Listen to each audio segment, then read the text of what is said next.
Effective nonprofits, board governance. You may think it's easy to be a board member of a nonprofit. All you need to do is to believe in the organization's purpose, right? Well, that is important, but there's more to it. If you become a board member of a nonprofit, you are legally obligated to be good stewards of the nonprofit and to make sure it is running optimal. If it fails, you could be legally liable for an outstanding debts. That sounds scary, right? But it isn't. This lesson is to help you learn the legal documents necessary to run and start a nonprofit. When you are finished, you should be able to name and know what each document is and their purpose. Articles of Incorporation. To declare you are a nonprofit, you must file an Articles of Incorporation with the Indiana Secretary of State. This certificate is just a declaration of existence. It has the sections for the name of the organization, the address, the purpose, and exemptions requirements. Bylaws. After you have registered yourself as a nonprofit, bylaws must be written. The bylaws are how you conduct business. They also need to be registered with the Indiana Secretary of State. They will have items such as meeting frequency and number of board members. As a board member, you should really review your bylaws every 5 years and make sure you're still doing business the same way.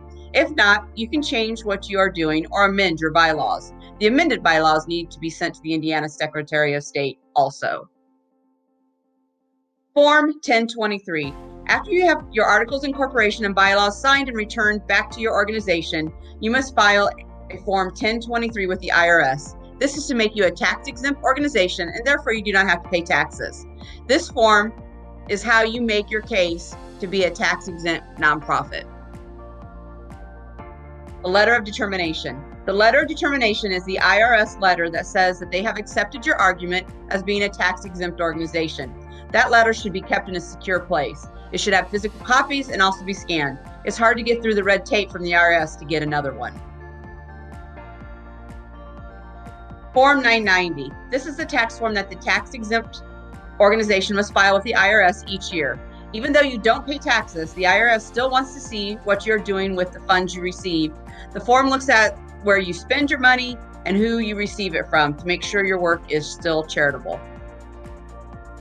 The conflict of interest statement. All board members need to declare any potential conflict.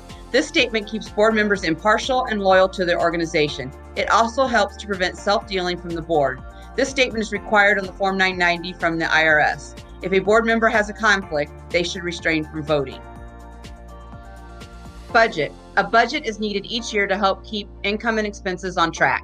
Each month, you should compare your actual income and expenses to that of the budgeted income and expenses. Financial statements. At least quarterly, but preferably monthly, a profit and loss statement should be evaluated by the board. Audit. An audit is a look at how you are doing financially by an independent agency.